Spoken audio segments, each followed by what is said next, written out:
ನಮಸ್ಕಾರ ಸ್ನೇಹಿತರೆ, ನಾಕಂಡ ಭಾರತ ಯೂಟ್ಯೂಬ್ ಚಾನಲ್ಗೆ ಸ್ವಾಗತ ಸುಸ್ವಾಗತ. ನಮ್ಮೆಲ್ಲರ ಆರಾಧ್ಯ ದೇವರಾದಂತ ತ್ರೇತಾಯುಗದಲ್ಲಿ ಶ್ರೀರಾಮ ಭಕ್ತನಾಗಿ, ದ್ವಾಪಾರಯುಗದಲ್ಲಿ ಶ್ರೀಕೃಷ್ಣ ಮತ್ತು ಅರ್ಜುನರ ರಥದ ಧ್ವಜವಾಗಿ ಪತಾಕಿಯಾಗಿ, ಕಲಿಯುಗದ ಪ್ರತಿಯೊಬ್ಬ ಮನೆಯ ದೇವರು ಆಗಿ, ಕಲಿಯುಗದ ಆರಾಧ್ಯ ದೇವನಾಗಿ ಶ್ರೀ ಆಂಜನೇಯ ಸ್ವಾಮಿ, ಹನುಮಂತ, ಮಾರುತಿ ಏನು ಹೆಸರಿಂದ ಕರಿತೀವಿ, ಆ ದೇವರ ಒಂದು ಜಯಂತಿ ಅಂದ್ರೆ ಚೈತ್ರ ಮಾಸ ಹುಣ್ಣಿಮೆ ದಿವಸ ಹನುಮ ಜಯಂತಿ ಅಂತ ಆಚರಿಸ್ತಾರೆ. ಆ ಹನುಮಂತ ದೇವರ ಬಗ್ಗೆ ಒಂದಷ್ಟು ವಿವರಗಳನ್ನ ನಮಗೆ ನೀಡಬೇಕು. ಹನುಮಂತ ದೇವರ ಒಂದು ಕಿರು ಪರಿಚಯನ ಈಗ ನಾನು ಪ್ರಾರಂಭ ಮಾಡ್ತಾ ಇದ್ದೀನಿ. ಹನುಮಂತ ದೇವರ ತಂದೆ ಹೆಸರು ಕೇಸರಿ ನಂದನ, ತಾಯಿ ಅಂಜನಾದೇವಿ, ವಾಯುದೇವರ ವರಪ್ರಸಾದ. ಹನುಮಂತ ದೇವರು ಶಿವನ ಅಂಶಭಾಗ, ಅಂದ್ರೆ ಶಿವನ ಅಂಶಭಾಗವೇ ಅಂಜನಾದೇವಿಯ ಉದರದಲ್ಲಿ ಜನಿಸಿದಂತ ಹನುಮಂತ ರುದ್ರಾಂಶ ಸಂಭೂತನು ಅಂತ ಹೇಳ್ತಾರೆ. ಯಾಕಂದ್ರೆ ದುಷ್ಟ ರಾವಣನ ಸಂಹಾರ ಮಾಡುವ ಸಲುವಾಗಿ ಭಗವಾನ್ ವಿಷ್ಣು ಶ್ರೀರಾಮನಾಗಿ ಜನಿಸಿ ಬಂದ್ರೆ ಶ್ರೀರಾಮನಿಗೆ ಸಹಾಯವಾಗಲಿ ಅನ್ನೋ ಉದ್ದೇಶದಿಂದ ಪರಮೇಶ್ವರನ 11ನೇ ಅವತಾರವೇ ಈ ಹನುಮಂತ. ಹನುಮಂತ ದೇವರಿಗೆ ಸಾಕಷ್ಟು ಹೆಸರುಗಳಿಂದ ಕರೀತಾರೆ. ನನಗದಷ್ಟು ಗೊತ್ತಿರುವಂತ ಹೆಸರುಗಳನ್ನ ಹೇಳ್ತೀನಿ. ಆಂಜನೇಯ, ಕೇಸರಿ ನಂದನ, ವಾಯುಪುತ್ರ, ಮಾರುತಿ, ಹನುಮಂತ, ರಾಮದೂತ, ರುದ್ರಾಂಶ ಸಂಭೂತ, ವಾನರ ವೀರ, ಪ್ರಾಣದೇವರು, ಇನ್ನು ನಾನಾ ಹೆಸರುಗಳಿಂದ ಕರೆಯಲ್ಪಡುವಂತ ಹನುಮಂತ ದೇವರು. ಅವರ ತಂದೆ ಹೆಸರು ಕೇಸರಿ ನಂದನ, ತಾಯಿ ಅಂಜನಾದೇವಿ. ಇನ್ನು ಆತನಿಗೆ ವಿದ್ಯೆಯನ್ನ ಕಲಿಸಿಕೊಟ್ಟಂತ, ವೇದ ಮಂತ್ರಗಳನ್ನ ಕಲಿಸಿಕೊಟ್ಟಂತವರು ಭಗವಾನ್ ಸೂರ್ಯದೇವ. ಮತ್ತು ಆಂಜನೇಯ ಸ್ವಾಮಿ ವಿಶೇಷವಾಗಿ ಸೂರ್ಯ ಭಗವಾನನನ್ನ ಆರಾಧನೆ ಮಾಡ್ತಿದ್ರು, ಜೊತೆಗೆ ಪರಮೇಶ್ವರನನ್ನು ಸಹಿತ ಅಂದ್ರೆ ಶಿವನನ್ನು ಸಹಿತ ಆರಾಧನೆ ಮಾಡ್ತಾ ಇರೋದು ವಿಶೇಷವಾಗಿ. ಹಾಗೆ ಶ್ರೀರಾಮ ದೂತ ಆದ ಬಳಿಕ ದ್ವಾಪಾರಯುಗದಲ್ಲಿ ಸಹಿತ ಶ್ರೀಕೃಷ್ಣನಿಗೆ ಭಕ್ತನಾಗಿ ಹನುಮಂತ ದೇವರು ಕಾಣಿಸ್ಕೊಳ್ತಾರೆ.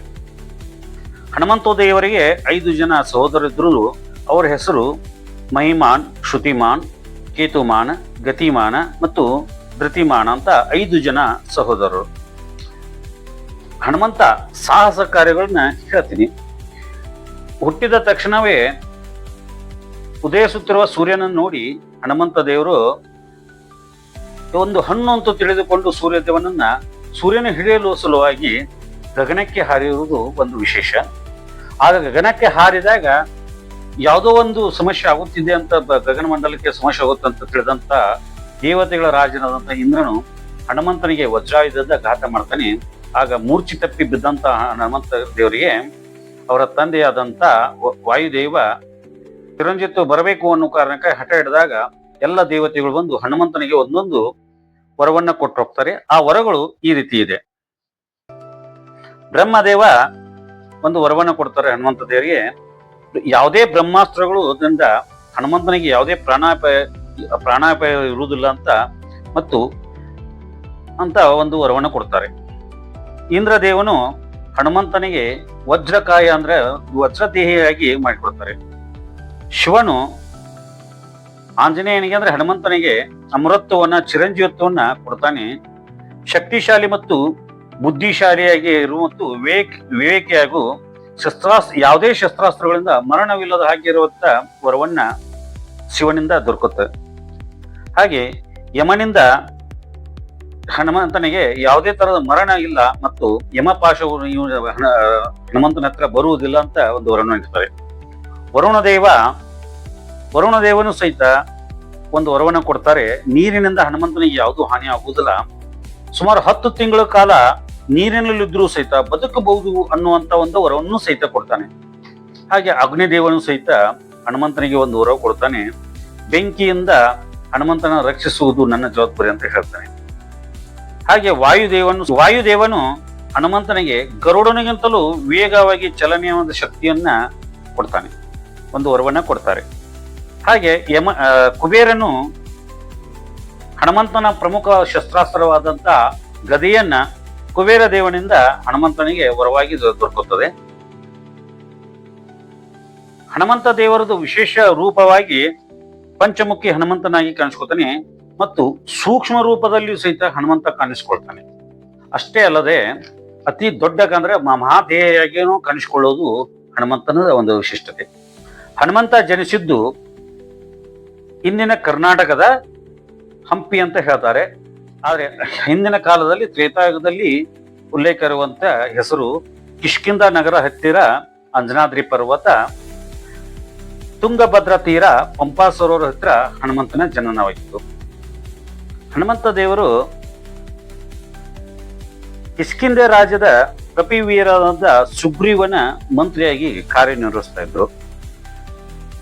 ಹಾಗೆ ಶ್ರೀರಾಮನ ಮೊದಲ ಭೇಟಿಯಾಗಿದ್ದು ಪಂಪಾ ಸರೋವರ ಹತ್ತಿರ ಇವತ್ತಿನ ದಿವಸ ಹನುಮನಹಳ್ಳಿಯ ಯಂತ್ರ ಆಂಜನೇಯ ದೇವಸ್ಥಾನ ಇದೆ. ಆ ಸ್ಥಳದಲ್ಲಿ ಪ್ರಭು ಶ್ರೀರಾಮಚಂದ್ರ ಮತ್ತು ಲಕ್ಷ್ಮಣನಿಗೆ ಮೊದಲ ಹನುಮಂತ ಭೇಟಿಯಾಗಿದ್ದು, ಮತ್ತು ಸುಗ್ರೀವ ಮತ್ತು ಶ್ರೀರಾಮಚಂದ್ರರಿಗೆ ಸ್ನೇಹಕ್ಕೆ ಸಾಕ್ಷಿಯಾಗಿ ನಿಂತು ಹನುಮಂತ ಅವರಿಬ್ಬರ ಸ್ನೇಹವನ್ನು ಮಾಡಿಸ್ತಾನೆ. ಜೊತೆಗೆ ಅಗ್ನಿಯನ್ನು ಸ್ಥಾಪಿಸಿ ಅವರಿಬ್ಬರ ಸ್ನೇಹಕ್ಕೆ ಸಾಕ್ಷಿಯಾಗಿ ನಿಲ್ಲುವಂಥದ್ದು ಹನುಮಂತನ ಕೆಲಸ. ಸೀತಾಮಾತೆಯನ್ನು ಹುಡುಕಲು 4 ದಿಕ್ಕಿಗಳಿಗೆ ಬೇರೆ ಬೇರೆ ಕಪಿವೀರರನ್ನು ಕಳಿಸಿಕೊಟ್ರೆ, ದಕ್ಷಿಣ ದಿಕ್ಕಿಗೆ ಅಂಗದ ಜಾಂಬುವಂತರ ಜೊತೆಗೆ ಹನುಮಂತನು ಸಹಿತ ಕಪಿವೀರರ ಜೊತೆಗೆ ದಕ್ಷಿಣ ದಿಕ್ಕಿಗೆ ಹೋಗಿರುವಂಥದ್ದು. ಅಲ್ಲಿ ಎಲ್ಲಾ ಕಡೆ ಸೀತಾಮಾತೆಯನ್ನು ಹುಡುಕಿದಂತ ಕಪಿವೀರರು ಸಮುದ್ರದ ದಂಡೆಯಲ್ಲಿ ಹೇಗೆ ಹೋಗಬೇಕು ಅಂತ ಚಿಂತಾಗರತಾದಾಗ ಎಲ್ಲರೂ ಚಿಂತೆ ಮಾಡುತ್ತಿರುವಾಗ ದೂರದಲ್ಲಿ ಹನುಮಂತ ಸುಮ್ಮನೆ ಕೂತಿರ್ತಾನೆ. ಆದ್ರೆ ಹನುಮಂತನಿಗೆ ದೇವತೆಗಳ ಒಂದು ವರವಿತ್ತು. ಎಲ್ಲ ಶಕ್ತಿಯನ್ನ ಉಪಯೋಗ ಮಾಡಿಕೊಂಡಂತ ಬಾಲಕನಾಗಿದ್ದಾಗ ಹನುಮಂತ ತಪಸ್ಸಕ್ಕೆ ಕುಳಿತಂತ ಋಷಿ ಮುನಿಗಳಿಗೆ ಸ್ವಲ್ಪ ತೊಂದರೆ ಕೊಡ್ತಾನೆ. ತೊಂದರೆ ಕೊಟ್ಟಾಗ ಒಬ್ಬ ತಪಸ್ವಿಗಳು ಹನುಮಂತನಿಗೆ ಈ ಕುಚೇಷ್ಟೆಯನ್ನು ನೋಡಿ ಆತನ ಶಕ್ತಿ ಮರೆತು ಹೋಗಲಿ, ಲೋಕ ಕಲ್ಯಾಣಕ್ಕಾಗಿ ಮತ್ತೆ ಯಾರಾದ್ರೂ ಹಿರಿಯರೊಬ್ರು ನೆನಪು ಮಾಡಿದ್ರೆ ಆತನ ಶಕ್ತಿ ವೃದ್ಧಿ ಆಗ್ಲಿ ಅಂತ ಒಂದು ವರವನ್ನ ಕೊಟ್ಟಿರ್ತಾರೆ. ಅದರಂತೆ ಎಲ್ಲ ಶಕ್ತಿಯ ಮರ್ತಂತ ಹನುಮಂತ ಸಮುದ್ರ ದಂಡೆ ಮೇಲೆ ಕೂತಿರ್ತಾನೆ. ಅಲ್ಲಿ ಜಾಂಬುವಂತ ಎಂಬ ಒಂದು ಬಲ್ಲೂಕ ಹಿರಿಯ ಕರಡಿ ಬಲ್ಲೂಕ ಅವರಿಗೆ ಆತನ ಶಕ್ತಿಯನ್ನು ನೆನಪು ಮಾಡಿದಾಗ ಹನುಮಂತ ಜಾಗೃತ ಆಗ್ತಾನೆ. ಆಗ ಆತನು 100 ಯೋಜನೆಗಳ ಸಾಗರವನ್ನ ಸಲೀಸಾಗಿ ಹಾರಿ ಹೋಗ್ತಾನೆ.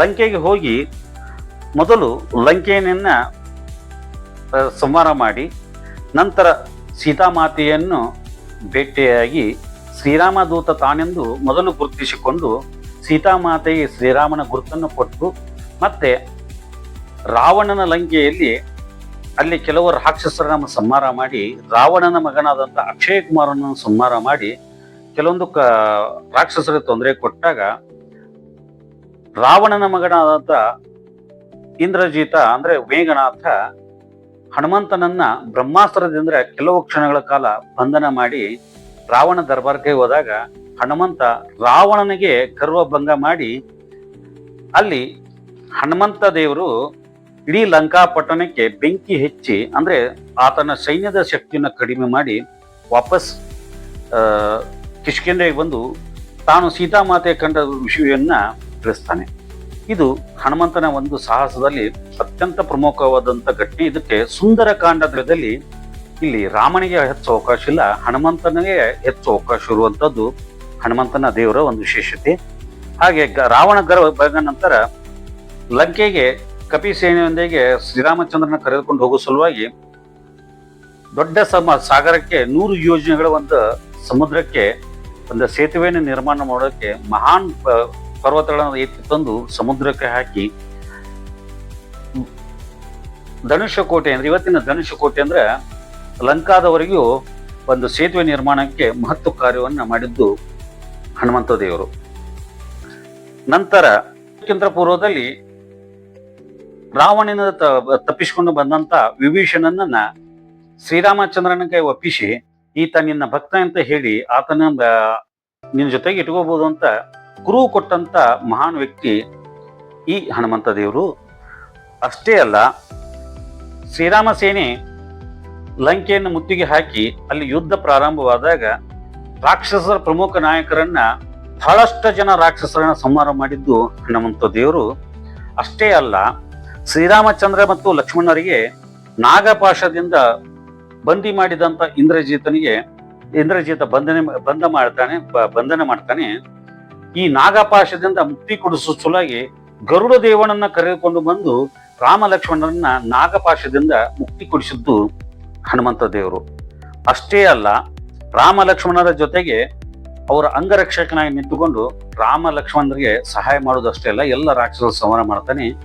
ಒಂದು ಯುದ್ಧದಲ್ಲಿ, ಮಾಯಾವಿ ಯುದ್ಧದಲ್ಲಿ ಇಂದ್ರಜಿಯೂತ ಲಕ್ಷ್ಮಣನಿಗೆ ಮೂರ್ಛೆ ತಪ್ಪಿಸ್ತಾನೆ. ಅಲ್ಲಿ ಆಕಾಶ ಮಾರ್ಗದಲ್ಲಿ ಹೋಗಿ ಚಂದ್ರದೋರಣಗಿರಿ ಪರ್ವತಕ್ಕೆ ಹೋಗಿ ಅಲ್ಲಿಂದ ಸಂಜೀವಿನಿ ಪರ್ವತನ ಎತ್ತಿ ತಂದು, ಲಕ್ಷ್ಮಣನಿಗಾಗಿ ಸಂಜೀವಿನಿ ಪರ್ವತ ಎತ್ತಿ ತಂದು ಲಕ್ಷ್ಮಣನಿಗೆ ಪ್ರಾಣದಾನ ಮಾಡಿದ್ದು ಹನುಮಂತ ದೇವರು.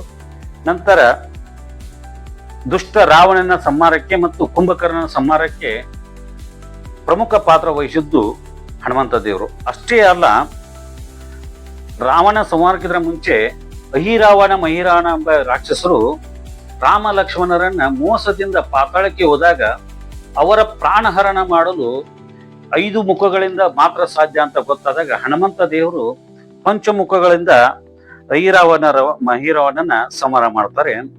ನಂತರ ರಾವಣ ಮತ್ತು ಕುಂಭಕರ್ಣರ ಜೊತೆಗೆ ಶ್ರೀರಾಮಚಂದ್ರ ರಾವಣ ಮತ್ತು ಕುಂಭಕರ್ಣರ ಜೊತೆಗೆ ಯುದ್ಧ ಸಮಯದಲ್ಲಿ ಶ್ರೀರಾಮ ಮತ್ತು ಲಕ್ಷ್ಮಣನಿಗೆ ಅಂಗರಕ್ಷಕ ನಿಂತು ಆ ಯುದ್ಧದಲ್ಲಿ ಗೆಲುವು ಕೊಡುವ ಹನುಮಂತ ದೇವರು.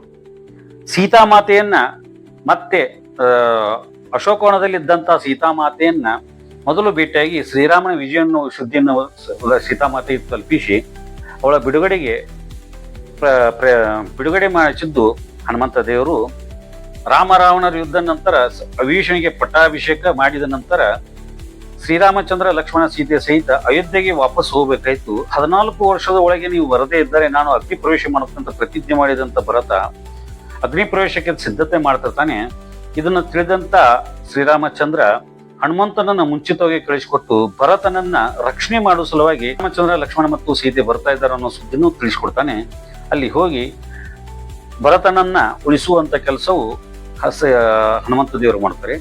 ಶ್ರೀರಾಮಚಂದ್ರ ಪಟ್ಟಾಭಿಷೇಕ ನಂತರ ಎಲ್ಲರಿಗೂ ಬೆಲೆಬಾಳು ವಸ್ತುಗಳನ್ನು ಕೊಟ್ಟರು. ಹನುಮಂತನಿಗೆ ಏನೂ ಕೊಡದೇ ಇದ್ದಾಗ ಅದನ್ನ ಯಾಕ ಬೆಲೆಬಾಳು ವಸ್ತುಗಳನ್ನು ಕೊಡ್ಲಿಲ್ಲ ಅಂತ ಸೀತಾಮಾತೆ ಕೇಳಿದಾಗ ಆತನಿಗೆ ಒಂದು ಮುತ್ತಿನ ಹಾರ ಕೊಟ್ಟರು ಸಹಿತ ಅದನ್ನು ತೆಗೆದುಕೊಂಡ ಹನುಮಂತ ದೇವರು ಅದನ್ನು ಒಡೆದು ಹಾಕ್ತಾನೆ. ಶ್ರೀರಾಮನಿಲ್ಲದಂತ ಯಾವುದು ವಸ್ತು ನನಗೆ ಬೇಡ ಅಂತ ಹೇಳ್ತಾನೆ. ಹಾಗಾದ್ರೆ ಇನ್ನ ಹೃದಯದಲ್ಲೂ ಶ್ರೀರಾಮ್ ಇದ್ದಾನ ಅಂತ ಪ್ರಶ್ನೆ ಮಾಡಿದ್ದಕ್ಕೆ ತನ್ನ ಎದೆಯನ್ನು ಸೀಳಿ ಅಲ್ಲಿ ಶ್ರೀರಾಮಚಂದ್ರ ಮತ್ತು ಸೀತಾಮಾತೆ ಇರುವುದನ್ನ ಜಗತ್ತಿಗೆ ತೋರಿಸಿಕೊಟ್ಟದ್ದು ಈ ನಮ್ಮ ಹನುಮಂತ ದೇವರು. ಅಷ್ಟೇ ಅಲ್ಲ, ಶ್ರೀರಾಮ ಅವತಾರ ಮುಗಿದ ನಂತರ ದ್ವಾಪರಯುಗದ ಸಮಯದಲ್ಲಿ ಗರುಡನಿಗೂ ಮತ್ತು ಸುದರ್ಶನಿಗೂ ಅಹಂಕಾರ ಬಂದಾಗ ಗರುಡನಿಗೂ ಮತ್ತು ಸುದರ್ಶನ ಚಕ್ರಕ್ಕೂ ಗರ್ವಭಂಗ ಮಾಡ್ತಾನೆ. ಪಾಂಡವರೆಲ್ಲ ಪ್ರಮುಖರಾದಂತ ಭೀಮ ಮತ್ತು ಅರ್ಜುನರಿಗೆ ಸ್ವಲ್ಪ ಅಹಂಕಾರ ಬಂದಾಗ ಅವರ ಅಹಂಕಾರವನ್ನು ಕಡಿಮೆ ಮಾಡಿದ್ದು ಹನುಮಂತ ದೇವರು. ಮತ್ತೆ ಅವರ ಜೊತೆಗೆ ಧರ್ಮ ಕಾರ್ಯದಲ್ಲಿ ಅವ್ರಿಗೂ ಜೊತೆಗೆ ಸಹಾಯಕಾಗಿ ನಿಲ್ಲುವುದು ಹನುಮಂತ ದೇವರ ಒಂದು ವಿಶೇಷತೆ. ಕಲಿಯುಗದ ಪ್ರತ್ಯಕ್ಷ ದೇವರು, ನಮ್ಮೆಲ್ಲರ ಆರಾಧ್ಯ ದೇವರು ಶ್ರೀ ಹನುಮಂತ ದೇವರ ಬಗ್ಗೆ ನಾನು ತನಗೆ ತಿಳಿದಿರುವಂತ ಸಂಕ್ಷಿಪ್ತ ಮಾಹಿತಿನ ತಮಗೆ ನೀಡಿದ್ದೀನಿ. ವಿವರವಾಗಿ ನೀಡಿಲ್ಲ, ಸಂಕ್ಷಿಪ್ತವಾಗಿ ನೀಡಿದ್ದೀನಿ. ಇದೆಲ್ಲ ನಿಮಗೆ ಇಷ್ಟ ಆಗಿದ್ರೆ ನಾಕಂಡ ಭಾರತ ಯೂಟ್ಯೂಬ್ ಚಾನಲ್ನ ಸಬ್ಸ್ಕ್ರೈಬ್ ಮಾಡ್ಕೊಳ್ಳಿ. ನಿಮ್ಮ ಸ್ನೇಹಿತರು ಈ ವಿಡಿಯೋನ ಶೇರ್ ಮಾಡೋದನ್ನ ಮರಿಬೇಡಿ ಅಂತ ತಮ್ಮಲ್ಲಿ ವಿನಂತಿಸಿಕೊಳ್ತೇನೆ. ಧನ್ಯವಾದಗಳು.